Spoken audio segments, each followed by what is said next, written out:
Hey friends, it's Laura with Laura's Handmade Haven. Welcome or welcome back. I'm so glad you joined me today. We are back in the kitchen today because the last video I posted for my little cocktail series was making cherry bounce. And many of you contacted me and said that you would love to hear my recipe for limecello, which makes me so happy because it means that I have lots of followers that are also vodka girls. So that's what we're gonna do today. We're gonna make up a batch of limecello. I'm gonna walk you through the first step of how I get it going, and then I'll tell you about the rest of it. So it takes a little bit of time to actually get the finished product, but once you have it, you will never buy store-bought again because it really is simple. Even though it takes a long time, it's like so easy to make.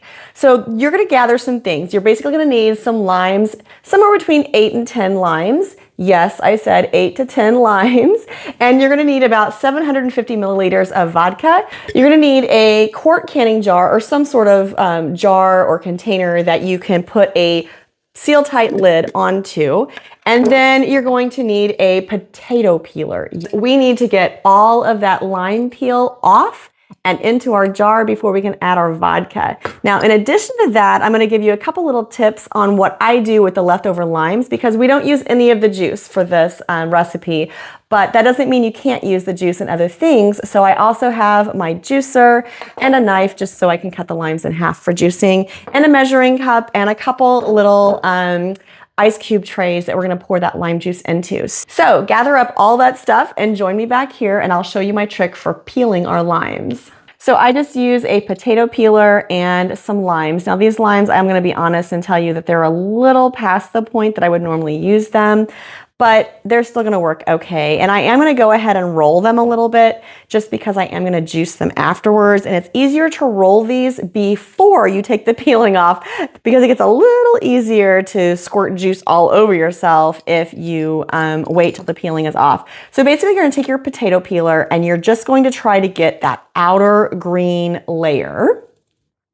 You don't want much or any pith, and the pith is this white part we see right here. Now that little bitty bit isn't gonna hurt anything. I've done this a million times. Well, actually I haven't done it a million times, but I've done it, I don't know, probably 6 or 7 times at this point. So a little bit of pith isn't going to hurt anything, but you want to go as thin as you can. And see how this one just has a little bit of that white on there? The white is gonna make it bitter, and you don't want your limecello bitter. Now, I've also seen people just take a zester and zest the entire lime, but I just don't like having to strain all of that zest out of the vodka at the end of this process, and this is just easier in my opinion. So I'm willing to do a little bit of trade-off for a little more pith, just to not have to do all of that zesting and the straining afterwards. Now this, you just put in your jar, and I'm gonna continue doing this with the rest of my limes. I have 8 more to go. I'm doing 9 limes for this batch. And then after I'm done with that, I'll show you the rest of the limecello recipe steps. I've peeled all 9 of my limes, and like I said, you use between 8 and 10, and really that's just because you want to have about, this many, I don't know, however many that is in your jar. You want to have a good amount of lime peel in your jar, and it just kind of depends on the limes. If they're smaller limes, I would probably go with 10. If they're larger limes, I'd probably go with 8. I have used key limes before, and believe me, that was an adventure because peeling key limes, their peels are very thin to begin with. That was not a really good time. But anyway, so the next thing we're gonna do just to finish this up is just pour about 750 milliliters of vodka into this jar. And really, I'm just gonna pour it up to the neck here. So when you get to like that quart mark on your jar or on your container, that's how much vodka you want to be putting in there. And this is gonna be just about, the whole 750 milliliters. I will say that you can use any kind of vodka you want, just a plain, no flavored vodka. I typically use Tito's for all of my drinks, but then if I'm gonna make something like this where I'm batching it, honestly, I go with a cheaper brand just because my flavors from whatever I'm putting in it is going to kind of offset the cheapness of the vodka. So, and this is for mixed drinks, so you can kind of get away with it a little bit better. So after it's in the jar like this, you're just gonna give it a nice little shake just to kind of get those lime peels all rolling around in that vodka. And basically the idea is, or it's going to release the oils from the skin and infuse your vodka with that lime taste. So this is all there is to it for the next 2 weeks. Basically, I'm going to put this in the refrigerator, and every other day, I'm just going to give it a good shake like you just saw and set it back in the refrigerator. At the end of 2 weeks, I'm just going to make myself a simple syrup. And I usually do a 1-to-1 ratio. So if I do 2 cups of sugar, I do 2 cups of water. And that's what I do for my limoncello, is a 2 and 2 simple syrup.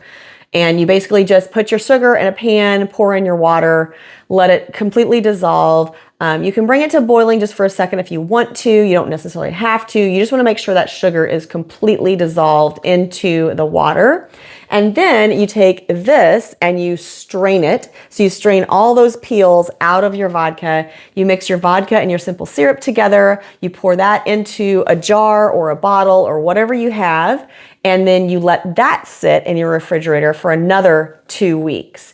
And you don't need to shake it every other day or anything. You're just basically giving it time to cure or do whatever it's supposed to do. I'm not really sure, honestly, but it does whatever it's supposed to do. So at the end of the next 2 weeks, so it's a 4-week process, at the end of that 2 weeks, then you pour it into your bottles or whatever you're going to have it. It does need to remain refrigerated, so you can leave it in your refrigerator, or you can do what I do, and I do like a half and half. So I leave half of the batch in my refrigerator and the other half I put in my freezer, either in a jar or another bottle or something like that. And then you have limoncello for your mixed drinks. So let me show you my cute little bottle that's in the refrigerator right now. So what's fun about this is it does really get like a really cool greenish yellow color, and there's no extra dyes or anything in this. This is simply clear vodka with those lime peels, and this is what happens. You get this really nice green color, and then you can use it in any of your cocktails that call for vodka if you want a little more hint of lime, and I will be sharing some of those cocktail recipes later on, but not today. The other thing I'm going to share today is what to do with all those leftover limes that we just peeled. All right, so I really don't keep fresh limes in my refrigerator all the time. I do keep them, you know, occasionally if I'm going to have some people over and I want to make some cocktails, or if I'm on a cocktail run that I want to have some fresh lime juice for my cocktails. But most of the time I honestly don't have limes unless I'm planning on making limoncello. And the times that I am planning on making limoncello, I buy a big bag of limes because, again, you need, 8 to 10 limes anyway. And sometimes I'll make 2 batches just because I really like the limoncello in my drinks.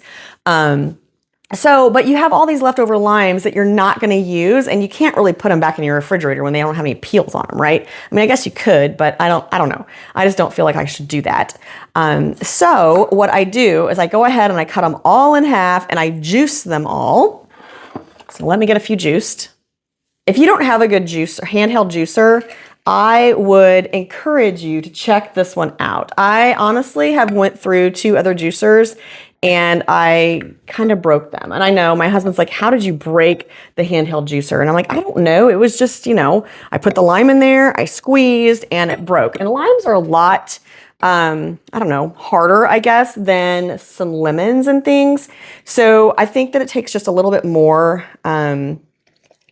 strength in the tool to juice the lime. So yeah, I went through a couple of them. This one has been amazing. It's stainless steel. It has like a rubberized grip. Now I am not like, I didn't get this tool given to me. I'm not getting endorsed and I'm not getting paid to talk about this juicer, but it really is the best juicer I've found. They do come in different colors. You can get different colored handles. I just chose to go with black just because, I don't know, I like kind of a classic look for my barware, I guess. So once I get all these limes juiced, let me show you what I'm going to do with them. I've actually shown you several products that I love today. And again, none of them are products that I'm getting endorsed by. None of them were given to me for free. But I do want to kind of share what I found are like just some kitchen loves. So first of all, I love these bamboo cutting boards, and I will have links in the description box below to all of these items. This was a set of 3 different sizes of cutting boards. This is the smallest one. I love it. And you can see it is stained a little bit because, well, I pitted a lot of cherries for that cherry bounce, and that was the board I used for it. And then also this potato peeler, I love the way it is like shaped, the way it works. I don't like the ones that are like straight this way. I like them when they're like this. So this is really nice, and it's kind of ergonomically designed for your hand. It's got a little arch there. Another great tool. And again, this juicer is amazing. I love it. Link in the description box below to that. And then finally, these global knives. Oh my God. My mother-in-law actually purchased some knives for us for Christmas last year, and they are truly amazing. They are the best knives I have ever used in my life. And my husband and I both say we wish we would have had good knives before this point in our life. There have been so much more fun things in the kitchen to do when you're not struggling with knives. I hate struggling with knives. All right, so the last thing that I'm gonna do with this lime juice, and I do have about 3/4 of a cup of lime juice here. I have these little silicone molds and they're ice cube trays. They have lids that snap tight on them. And each one of these little compartments is 1.5 tablespoons, which is perfect for a drink, or, you know, it's close enough for most drinks that I make. So what I'm going to do is just pour this juice into the little cavities in this little mold, and then I'm going to stick those in my freezer. And then once they're solid, I throw those into either a baggie or like a Rubbermaid container, or even honestly a takeout container that has been cleaned out well, obviously. And then those stay in my freezer. And so when I'm making my cocktails, I can just grab them, either defrost them in the microwave just for a few seconds to get them softened up before I put them in the shaker, or I'll melt it completely and, you know, just thaw out the juice completely.